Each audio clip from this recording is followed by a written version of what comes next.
आता या ग्रामपंचायतीमधून ज्या उर्वरित 2025 ते 30 साठी किती गावांना एससी, एसटी, ओबीसी आणि ओपनसाठी आरक्षण द्यायचं?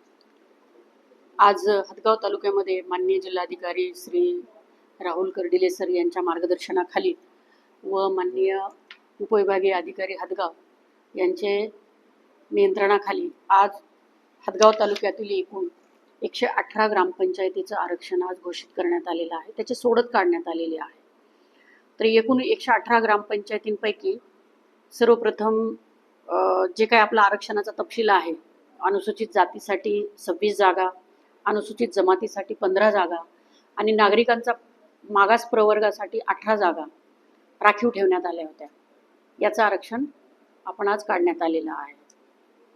सर्वप्रथम आपण अनुसूचित जातीच्या जागा त्याचं आरक्षण काढण्यात आलं.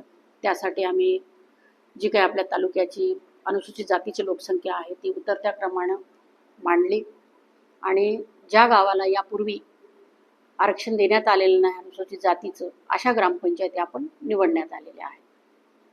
आपण अनुसूचित जमातीचं आरक्षण काढलेलं आहे. लोकसंख्येची टक्केवारी आपण उतरत्या क्रमाने लावली अनुसूचित जमातीची आणि ज्या अनुसूचित जमातीच्या ग्रामपंचायतींना आत्तापर्यंत आरक्षण मिळालेलं नाही अशा ग्रामपंचायतींना आरक्षण देण्यात आलेलं आहे. अनुसूचित जाती आणि अनुसूचित जमातीचं जे आरक्षण आहे ते लोकसंख्येवर आधारित असल्यामुळे आणि ते चक्राकार पद्धतीनं द्यायचं असल्यामुळे हे नियम आम्ही या आरक्षण सोडतीमध्ये पाळलेले आहेत. याचप्रमाणे आम्ही अनुसूचित जाती आणि जमातीचं झाल्यानंतर नामाप्र म्हणजे नागरिकांचा मागास प्रवर्गासाठी आरक्षण काढलेलं आहे. यासाठी एकूण 18 जागा निश्चित करण्यात आल्या होत्या.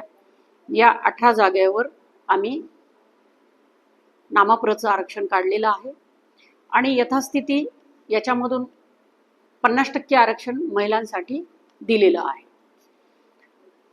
अनुसूचित जाती, अनुसूचित जमाती आणि नागरिकांचा मागास प्रवर्ग हे सर्व आरक्षण वगळता उर्वरित एकूण 59 ग्रामपंचायत ज्या राहतात त्या सर्वसाधारण प्रवर्गासाठी निश्चित करण्यात आलेल्या आहेत आणि याच्यामधून महिलांसाठी 30 जागा आरक्षित करण्यात आलेल्या आहेत.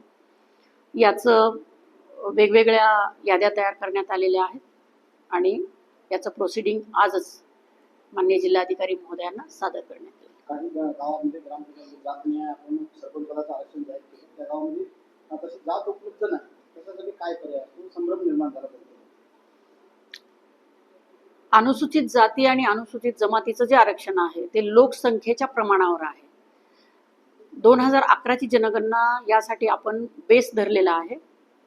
2011च्या जनगणनेनुसार जर त्या गावामध्ये लोकसंख्या असेल अनुसूचित जाती जमातीची तर आपण त्या ठिकाणी चक्राकार पद्धतीनं आरक्षण दिलेलं आहे.